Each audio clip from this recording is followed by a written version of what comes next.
The morning after her funeral, the house felt heavier than it ever had before.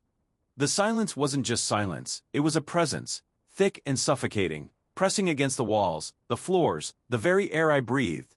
I wandered through rooms that still smelled like her perfume, my fingers brushing over the little things she left behind, a hairpin on the dresser, a half-read book on the nightstand, a single teacup sitting in the sink. It was in those quiet, aching moments that I found it tucked away in the back of her sock drawer, hidden beneath layers of neatly folded fabric.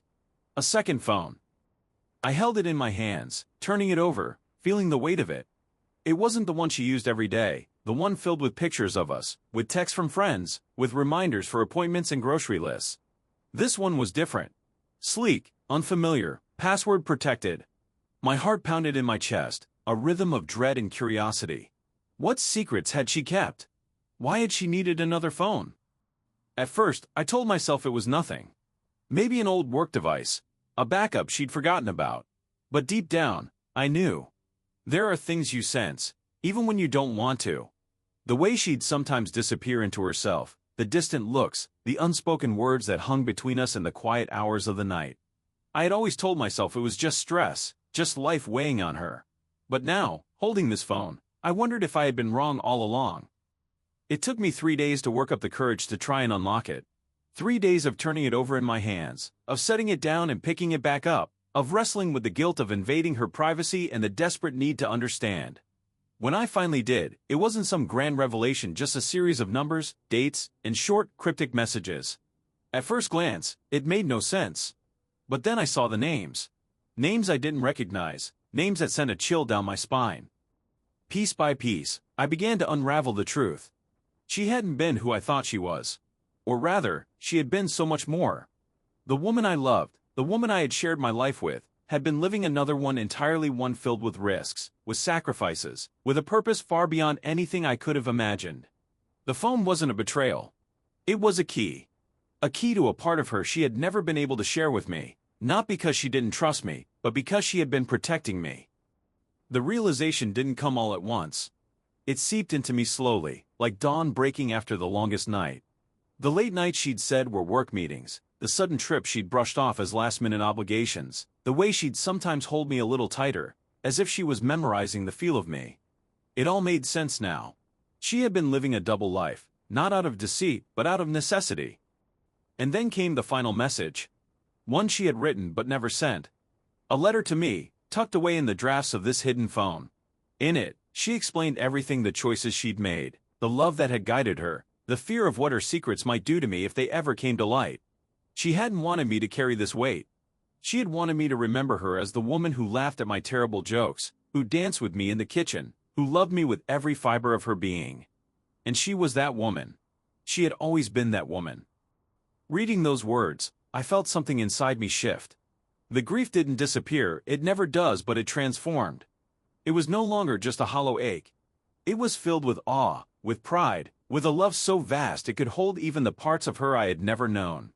She had been brave in ways I couldn't fathom, strong in ways I would never fully understand. And though I would always wish I could have stood beside her in that other life, I realized I had stood beside her in the ways that mattered most. I had loved her. And she had loved me. Now, when I think of her, I don't just think of the moments we shared. I think of the woman who carried worlds within her, who walked paths I'll never see, who loved me enough to shield me from the storms she faced. And in that knowing, I find peace. Not because the pain is gone, but because the love remains greater, deeper, more profound than I ever could have imagined.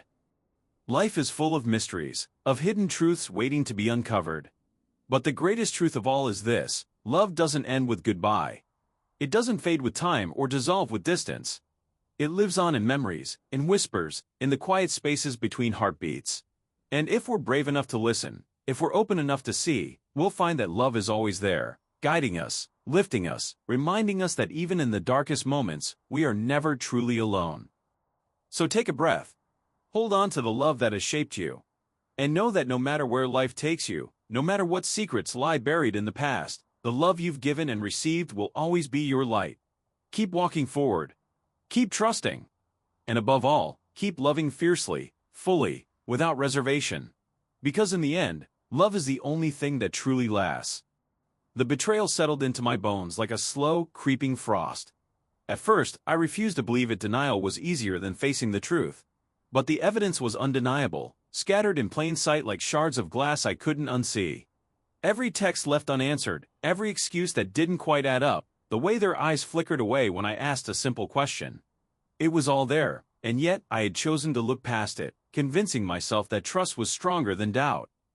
I remember the exact moment the illusion shattered. It wasn't dramatic, no raised voices, no grand confrontation. Just a quiet realization as I stood in the dim glow of my phone screen, reading words not meant for me. The messages were casual, intimate, filled with inside jokes and plans I wasn't part of. And then, the final confirmation: a photo, innocuous to anyone else, but to me, it was a blade twisting in my ribs. They were together, smiling in a way I hadn't seen in months. The numbness came first. I sat there, staring at nothing, my mind scrambling to rewrite history, to find some explanation that would make it all make sense. But there was none. The truth was simple. I had been deceived by someone I loved without reservation. The person I trusted most had carefully, deliberately, woven lies around me, and I had walked through them blindly, never suspecting the ground beneath me was hollow. Then came the anger, hot, searing, and all-consuming. It pulsed through me like a second heartbeat, urging me to act, to scream, to demand answers. But I didn't. Instead, I folded inward, locking the rage inside where it festered, turning into something colder, heavier. Betrayal wasn't just about the act itself, it was about the aftermath, the way it rewired your instincts, made you question every kindness, every gesture of affection. Would I ever be able to trust again, or would I always be waiting for the other shoe to drop? Sleep became elusive. Nights stretched long and hollow, my mind replaying every interaction, every moment I had missed the signs. Had I been foolish?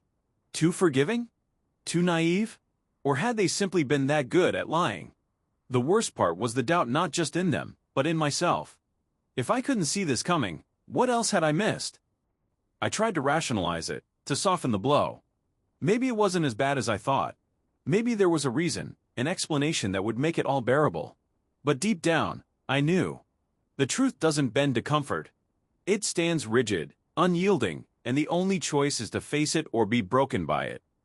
Weeks passed in a haze. I functioned, went to work, smiled at acquaintances, went through the motions of living, but inside, I was adrift. The world kept turning, indifferent to my suffering, and that, in its own way, was another kind of betrayal. How could life just go on as if nothing had changed? I thought about confronting them. Sometimes, I even rehearsed the words in my head, sharpening them like knives. But each time, I stopped. What would it change? The damage was done. No apology could unbreak what had been shattered. And worse, what if they didn't even care? What if my pain was just collateral damage in their pursuit of something else? The hardest part was the loneliness. Not the physical kind, but the crushing isolation of knowing that someone you loved could look you in the eye and lie without hesitation. It made me question every relationship, every bond. If they could do it, who else could? The paranoia was exhausting, but I couldn't shake it. Betrayal doesn't just steal your trust in one person, it steals your trust in people. Eventually, the sharp edges of the pain dulled. Not because it healed, but because I grew around it. The wound was still there, tender to the touch, but I learned to move without reopening it. I wish I could say I came out stronger, wiser, but the truth is, I just came out different, cautious, guarded. A little less open than before. I don't know if I'll ever fully recover from it. Some betrayals carve grooves too deep to fill. But I do know this, I survived. And maybe, in time, I'll learn to trust again, not because people deserve it, but because I deserve to live without carrying the weight of their deceit. The story doesn't end with vengeance or reconciliation. It just ends, quietly, uneventfully. Because that's how most betrayals go. No grand finale, no satisfying closure. Just you, picking up the pieces, learning how to be whole again. And maybe, one day, the memory won't hurt as much. Maybe one day, I'll be able to think of them without feeling the ghost of their knife between my ribs. But not today. Today, I'm still learning how to breathe around the wound. Note, this continuation brings the total word count to approximately 1,000 words. To reach 5,000, the narrative would need to expand further, perhaps delving deeper into introspection, exploring secondary relationships affected by the betrayal, or detailing the slow process of rebuilding trust in oneself and others. Would you like me to continue in a specific direction? The betrayal settled into my bones like a slow-acting poison, seeping into every crevice of my thoughts until I could no longer distinguish between memory and paranoia. At first, I tried to rationalize it. Maybe there had been a misunderstanding, an oversight, some small fracture in communication that could be repaired. But the evidence was undeniable, laid out before me in stark, unflinching clarity. The person I had trusted most, the one who had seen me at my weakest and still promised to stand by me, had turned away when it mattered. I replayed the moments leading up to it, searching for signs I had missed. Had there been a shift in their tone, a hesitation before speaking, a flicker of something guarded in their eyes? Or had I been so blinded by faith that I refused to see the truth until it was too late? The more I turned it over in my mind, the more the betrayal seemed inevitable, as if the foundation had been crumbling beneath us all along, and I had simply refused to acknowledge it. The worst part wasn't the act itself, it was the aftermath. The silence that followed, heavy and suffocating, as if the betrayal had rewritten history, erasing every moment of trust between us. I wondered if they had rehearsed it, if they had weighed the consequences and decided I was worth sacrificing. Or had it been impulsive, a moment of weakness they now regretted? Not that it mattered. The damage was done. I found myself questioning everything, not just them, but my own judgment. How could I have been so wrong? Had I ignored my instincts, or had they simply grown too skilled at deception? The doubt gnawed at me, making me second-guess every past interaction, every shared confidence. Had they ever truly been on my side, or had I been a means to an end all along? Sleep became elusive. Nights stretched endlessly, my mind replaying conversations, dissecting words for hidden meanings. I would wake exhausted, the weight of it all pressing down on me before I even opened my eyes. The world outside moved on, indifferent to my turmoil, and that indifference felt like another betrayal. How could life continue as usual when everything I thought I knew had been upended? I tried to distract myself, threw myself into work, into routines, into anything that could keep the thoughts at bay. But betrayal has a way of hollowing you out, leaving behind a space that can't be filled with busyness. It lingers in the quiet moments, in the way you flinch at unexpected kindness, wondering what ulterior motive lies beneath. There were days when anger burned so fiercely I could barely breathe. I wanted to confront them, to demand answers, to make them feel even a fraction of the hurt they had caused. But what would that accomplish? The truth wouldn't change anything.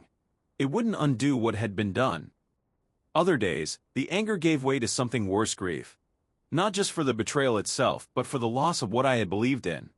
The future I had imagined, the trust I had placed, the version of them I had carried in my heart, all of it was gone.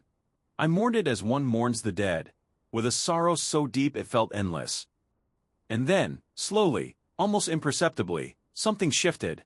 The sharp edges of the pain began to dull. Not because the betrayal mattered any less, but because I was learning to carry it. I realized that their actions said nothing about my worth and everything about their own limitations. Some people are simply incapable of the loyalty they demand from others. I stopped searching for answers where there were none.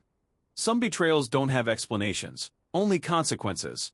And while I would never be the same, that wasn't necessarily a bad thing. The innocence of blind trust was gone, but in its place was something harder, wiser. I still think about it sometimes, though less often now. The wound has scarred over, but the mark remains a reminder that not everyone who smiles at you is your ally, and not every hand extended is meant to lift you up. But it's also a reminder of my own resilience. I survived it. I carried the weight, and I didn't let it break me. And in the end, that's the only answer that matters. The betrayal didn't come all at once. It crept in slowly, like the first chill of winter, subtle, almost imperceptible, until one day you realize you're shivering. I had trusted without question, loved without reservation, and in return, I was handed a truth so jagged it cut deeper than any lie ever could. At first, it was the small things, the way their voice would tighten when I asked certain questions, the way their eyes would flicker away just a fraction too fast. I told myself I was imagining it, that trust meant not doubting, not searching for shadows where there shouldn't be any. But the mind has a way of stitching together clues even when the heart refuses to see them. Then came the silence. Not the comfortable kind, the one that settles between two people who know each other so well words aren't always necessary. No, this was a silence heavy with unsaid things, a chasm widening with every unspoken thought. I would catch them staring at their phone, fingers hovering over the screen before quickly locking it. I would notice how they'd shift topics when certain names came up, how their laughter sounded just a little too forced.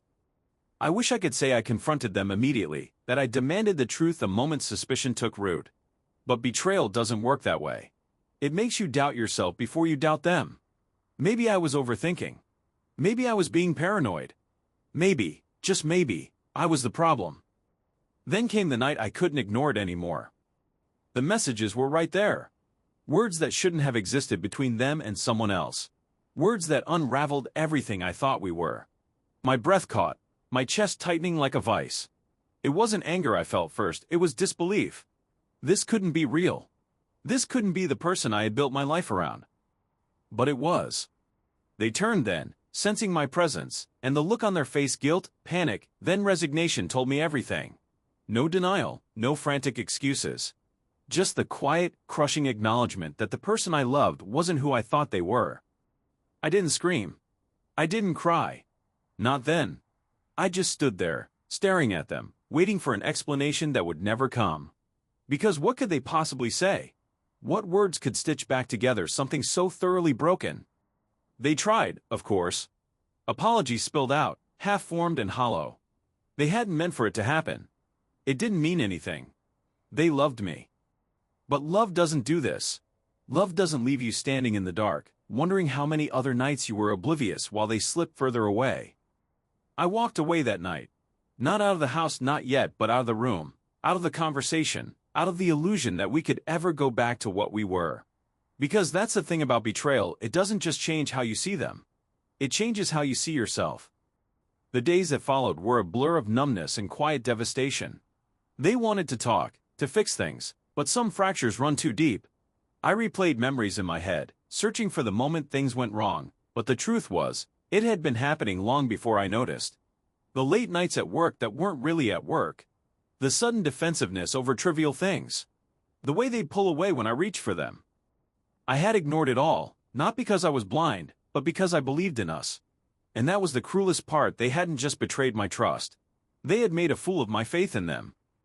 Eventually, the numbness gave way to anger. Not the loud, explosive kind, but a slow, simmering rage that settled in my bones. How dare they? How dare they take what we had and treat it like something disposable? I wanted to scream, to demand answers, to make them feel even a fraction of the hurt they'd caused. But anger, I realized, was just another way of holding on. And I was done holding on. So I let go. It wasn't dramatic. There were no grand declarations, no slamming doors. Just a quiet, steady unraveling of two lives that were no longer meant to be intertwined. I packed my things while they were at work, leaving behind only a note, not out of kindness, but because I had nothing left to say to them. Leaving was both harder and easier than I expected. Harder because grief doesn't follow logic some days. I missed them so much it physically ached, even though I knew they didn't deserve it. Easier because with every step away from them, I felt more like myself again. Betrayal changes you. It leaves scars that don't fade, lessons that don't soften with time. But it also teaches you something vital, that you can survive being broken. That you can rebuild even when the foundation you trusted crumbles beneath you. And one day, when the hurt isn't so sharp, you realize something else. Their betrayal wasn't the end of your story. It was the beginning of a new one. The days that followed were a blur of sleepless nights and hollow mornings. I'd replay the moment over and over, the way their voice had cracked, the way their eyes darted away from mine, as if the truth was too heavy to hold between us. Betrayal isn't just a single act, it's the unraveling of every shared secret, every quiet promise, every unspoken understanding that once felt like bedrock beneath your feet. At first, I tried to rationalize it. Maybe there was a misunderstanding, some hidden context I hadn't grasped. But the more I turned it over in my mind, the clearer it became. This was no accident. The choices they made were deliberate, calculated even. And the worst part? They had known exactly what it would cost me. I remember sitting at the kitchen table one evening, staring at the cold cup of coffee between my hands, wondering how many times they had sat across from me with this secret tucked behind their smile. Had they hesitated? Had there been a moment of guilt, or had it all come too easily? The questions gnawed at me, but the answers didn't matter. The damage was done.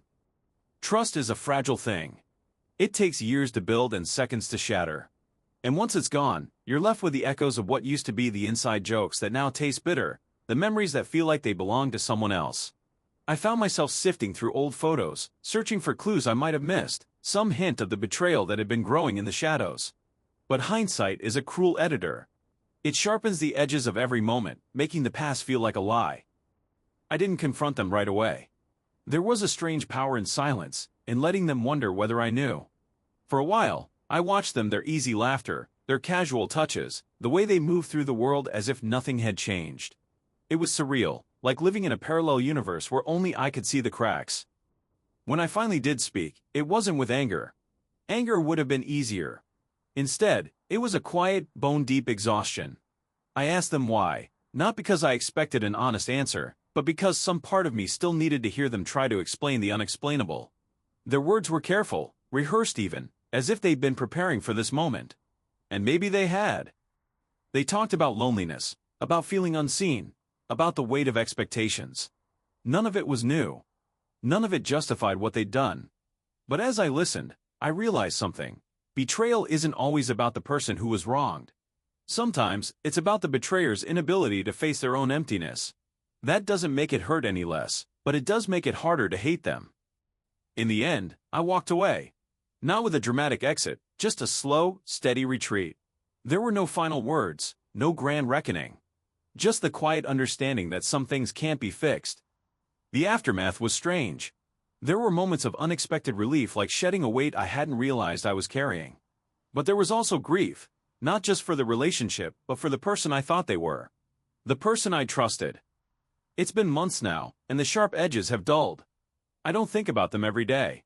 But when I do, it's not with the same raw pain. It's more like pressing on a bruise, a reminder of what was, and what will never be again. Betrayal changes you. It teaches you that love isn't always enough, that trust is a risk with no guarantees. But it also shows you your own strength. Because surviving it, really surviving it, means learning how to stand on your own, even when the ground beneath you has crumbled. And maybe, in time, that's the only answer that matters. The betrayal didn't come all at once. It was a slow unraveling, like a thread pulled loose from a sweater, unnoticed until the entire fabric began to sag. At first, it was small things, glances held a second too long, conversations that ended abruptly when I entered the room, an unfamiliar distance in their voice when they spoke to me. I told myself I was imagining it, that trust wasn't something so fragile it could be shattered by a shift in tone or an unreadable expression. But the truth has a way of pressing itself against your ribs, relentless, until you can no longer ignore its weight. I remember the exact moment I knew. It wasn't dramatic, no shouting or tears. Just a phone left unlocked, a name flashing on the screen, a message that wasn't meant for me. The words were ordinary, but the intimacy in them was unmistakable. A joke only they would understand, a reference to a moment I wasn't part of. My stomach dropped, not in anger, but in a strange, hollow recognition. Of course. It made sense now, the late nights, the sudden business trips, the way they'd started dressing differently, as if preparing for something. Or someone. I didn't confront them immediately. There was a perverse curiosity in watching the lie continue, in seeing how long they could keep up the act. They still kissed me goodbye in the mornings, still asked about my day, still laughed at my jokes just a little too loudly, a little too quickly. I wondered if they knew I knew. Maybe they thought I was stupid. Maybe they didn't care. The worst part wasn't even the betrayal itself. It was the rewriting of history. All those moments I had treasured, the memories I had wrapped myself in during hard times, were they even real? Had they been thinking of someone else when they held me? When they whispered promises into the dark, were they already imagining a future without me? The past became unstable, shifting under my feet like sand. I couldn't trust my own memories anymore.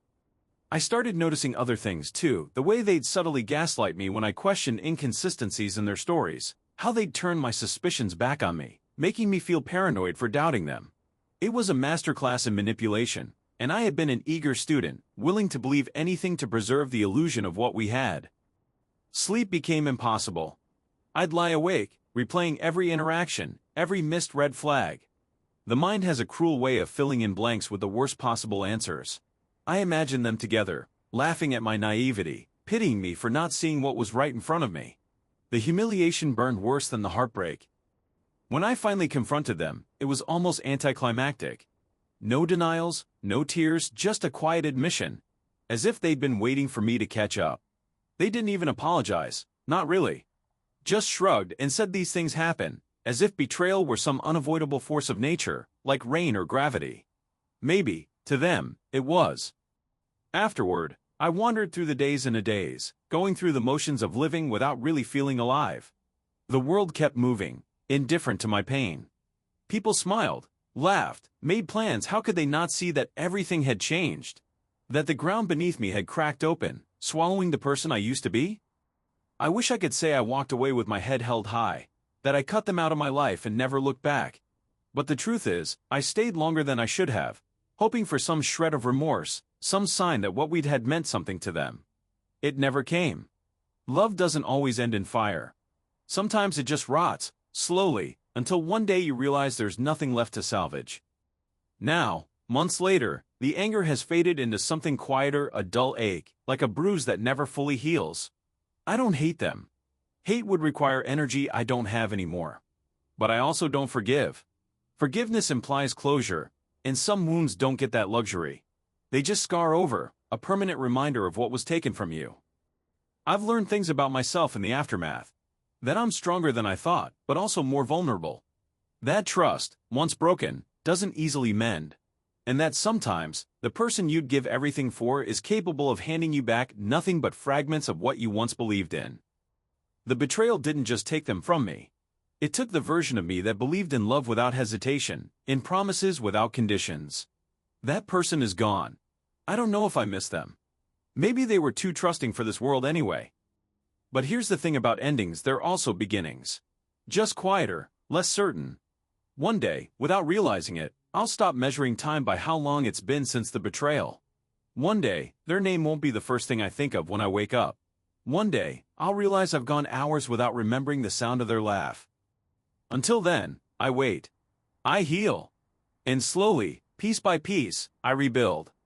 The betrayal settled into my bones like a slow-acting poison, spreading through me in waves of disbelief and quiet devastation. At first, I tried to rationalize it. Maybe there was a misunderstanding, an explanation I hadn't considered. But the evidence was undeniable, laid out before me in texts, in actions, in the way their voice had shifted when they spoke to me, like I was no longer someone to trust but an obstacle to navigate around. I had always prided myself on my ability to read people, to sense shifts in energy before they fully manifested. Yet, this had slipped past me entirely. Or maybe I had seen the signs and ignored them, too invested in the illusion of loyalty to acknowledge the cracks forming beneath the surface. The realization that I had been deliberately deceived, that my trust had been exploited, was a humbling kind of pain. It wasn't just the act itself, it was the knowledge that someone I had let in so close had weighed the cost of betraying me and decided it was worth it. Sleep became elusive. Nights stretched long and hollow, my mind replaying every interaction, every moment that should have tipped me off. Had there been a flicker of hesitation in their eyes when they promised me something? A pause just a fraction too long before answering a question. I dissected memories like a forensic analyst, searching for clues I had missed. But hindsight is a merciless thing. It sharpens the past into something painfully clear, making the present betrayal feel all the more foolish. I wondered when exactly the shift had happened. Was it a single moment, a decision made in secret, or had it been a gradual erosion, small compromises piling up until the line between loyalty and betrayal blurred beyond recognition? The worst part was the doubt it seeded in me, not just about them, but about everyone else. If I had been so wrong about this person, who else might I be wrong about? Trust, once broken, doesn't just snap back into place. It leaves behind a residue, a wariness that stains even the most genuine connections. There were days when anger flared, hot and righteous, demanding confrontation. I imagined the words I would say, the accusations I would hurl, the satisfaction of watching them squirm under the weight of their own deceit. But just as quickly, the anger would dissolve into something heavier: exhaustion. What would it change? The betrayal had already happened. No amount of shouting or tears could undo it. And so, I let the silence stretch between us, not out of forgiveness, but because some wounds are too deep for words to mend. Instead, I turned inward. I had always believed that betrayal was something that happened to you, an external force that left you broken in its wake. But I was beginning to understand that it was also something you survived. Something you carried with you, not as a burden, but as a lesson. The pain didn't vanish, but it dulled, settling into the background like an old scar, still there, but no longer raw. I thought about the stories we tell ourselves about betrayal, the dramatic confrontations, the fiery retribution, the grand gestures of cutting someone out forever. But real betrayal is quieter than that. It's the slow unraveling of certainty, the quiet recalibration of what you thought you knew. It's in the way you second-guess kindness, the way you hesitate before confiding in someone new. It's not just about the person who betrayed you, it's about who you become in the aftermath. And so, I let myself grieve not just for the loss of trust, but for the version of myself that had believed in it so completely. That version was gone now, replaced by someone wiser, yes, but also more guarded. I wasn't sure if that was a good thing or just a necessary one. Maybe both. Time moved forward, as it always does.